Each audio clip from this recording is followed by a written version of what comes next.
You know, I bought this bike to have fun, and I had a lot of fun with it. You can see a hole. So what did I do instead? I just bought a new bike. Alright, welcome to Stay Tuned Garage. My name is Alex, and this is my 2003 Suzuki SV650.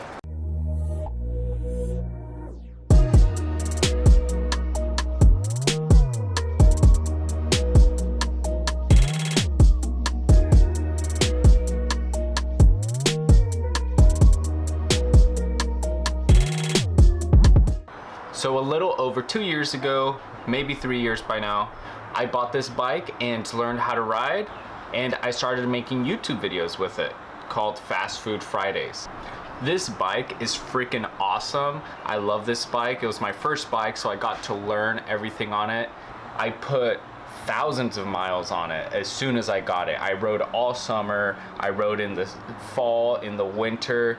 The only days I didn't ride was when it was raining outside, and I had a lot of fun. This honestly was like therapy for me to some degree, and I love this bike. It's awesome, and it has been sitting here for the last about year or so, just sitting, doing nothing, and unfortunately there's a really good reason for that. Alright, so giving you guys a quick little close-up of the engine here.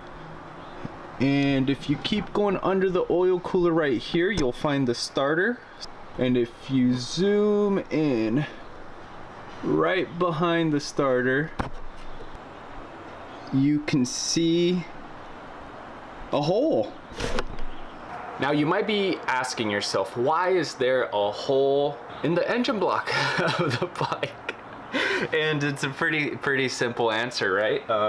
To begin with, I got this bike for a very good deal, and whenever you get anything for a very good deal, there's a reason for it. The bike had a lot of miles on it, and you know, I too, being a beginner rider, didn't want to buy a brand new bike that was super nice that I didn't want to break. You know, I didn't want to drop. I dropped this bike a couple times, you know, it happens. That's part of the game. But yeah, I got a bike with high miles, and you know, I bought this bike to have fun, and I had a lot of fun with it. And unfortunately, one night riding home from work, just merged onto the freeway, you know, second gear, shifted up to third, and then it just turned off. And I was like, what? I tried turning it on as I was riding. I didn't feel anything break. I didn't see anything, but I smelt it. And I pulled over, checked under the bike, oil everywhere. Luckily, my insurance got me towed here, and here we are. The bike has been sitting here ever since. And let me take you a little bit into Alex's world and a little bit of how Alex works sometimes.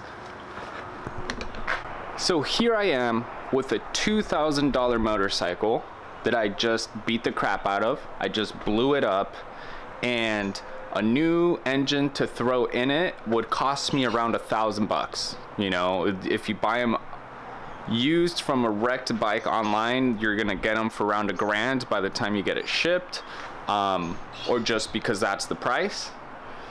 In classic dude math, it made no sense for me to pay half of what the bike cost to fix the bike again. So what did I do instead? I just bought a new bike. And with that, I introduce you to my pride and joy, my 636.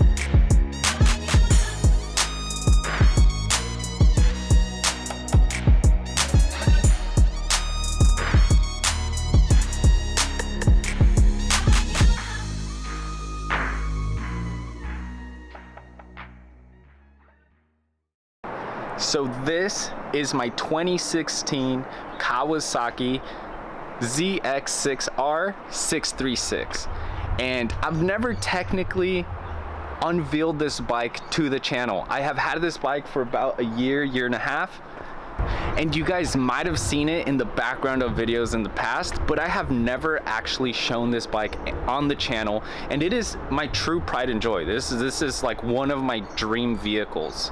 Ever since I was a little kid, I've always wanted to have a Ninja. My dad rode a Ninja when I was younger, so I grew up watching him ride his bike, and ever since I turned 18, I always wanted a bike. I always wanted a sport bike, and I always wanted a Ninja. When I got the Suzuki, it was an amazing deal, so I went for that, but I always wanted a Ninja. Always wanted a Ninja.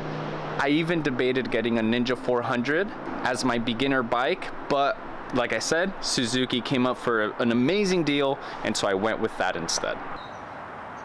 So as a beginner and a self-aware early 20s dude going through a quarter life crisis, I was like, do I spend upwards of $10,000 on a brand new bike to learn on, or should I buy a super cheap, high mileage, really fun, I don't care if it breaks used bike? And so that's what I did. I went for the used bike. I bought the Suzuki. I learned on the bike. I got comfortable on the bike. I pushed my limits on that bike, and I had so much fun doing it, and I learned so much. And so when that bike broke, I was like, I can revive this bike, or I can finally make the move up, get an inline 4-cylinder bike that is way faster in so many different ways. But because I have so much experience from riding the other bike, it made moving up to this bike so much easier. On top of that, I'm a huge freaking fanboy for these bikes. The 636, I think, is so freaking cool. This was a bike built purely for being enjoyed by enthusiasts. And on top of that, my intentions with this bike to begin with, if you can't tell by the cage on it, and if you can't tell by the sub cage in the back, my goal was always to stunt. I want to do wheelies, I want to do stoppies, I want to do all of that, you know, big sprocket, rear handbrake, the whole thing. That has always been my goal. The 636 is notorious in the stunting community as an amazing stunting platform. On top of that, I'm a huge fan of Brian 636, and I've been watching his videos for a really long time, even before I bought a motorcycle. So when I saw a 636 for sale with a stunt cage, pretty much ready for me to go, and it was low miles and it was in awesome condition, I had to buy it. I just had to. I had to. It was meant to be.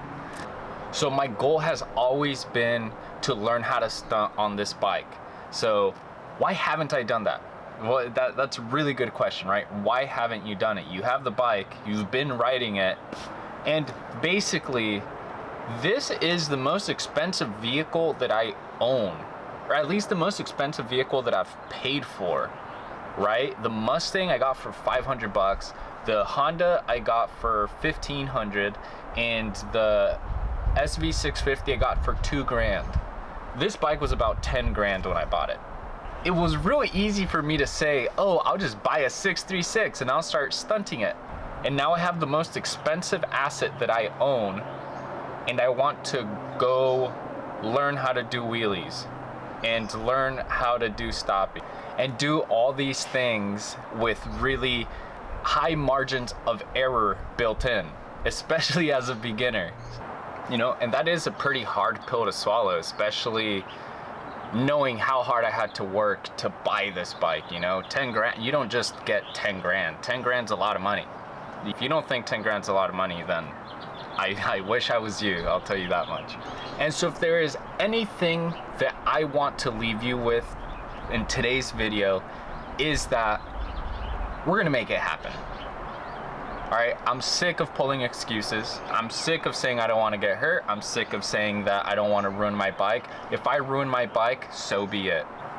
You see, that's the thing. I know how to wheelie. I know how to do it. I've done it. It's more so about getting comfortable. By the end of this year, I want to be comfortable doing wheelies. I want to be comfortable doing all that stuff. So expect that in the future. Wheelie videos, Fast Food Friday. It's getting even faster, baby. This bike is twice as fast as my other bike. So we're gonna have better food, we're gonna go even faster, and we're gonna have even more Fridays this time. I think I only got to make like 5 or so of those videos before my bike blew up. Big goals for 2024, Mustang drift car, Honda street legal, 636, doing wheelies, one wheels, all the time, every time. And with that, I'm going to go ahead and end this video. Thank you guys so much for watching. My name is Alex. This is Stay Tuned to Garage. Please like, comment, and subscribe. Share this video if you liked it, or don't share it if you didn't. If you would like to watch any of the Fast Food Friday videos, I'll leave them linked in the description. Please check them out. They were a blast to make. I really want to make some more. And if you've watched till now, drop a comment down below. Let me know what you think. Let me know what you would like me to do with the bike. Fast Food Friday content is coming. That's in the plans. But any other bike related content you'd like me to make, or even just any content in general, if you have any suggestions, please let me know. Thanks again, guys. Thanks for watching. We'll see you on the next one. Peace.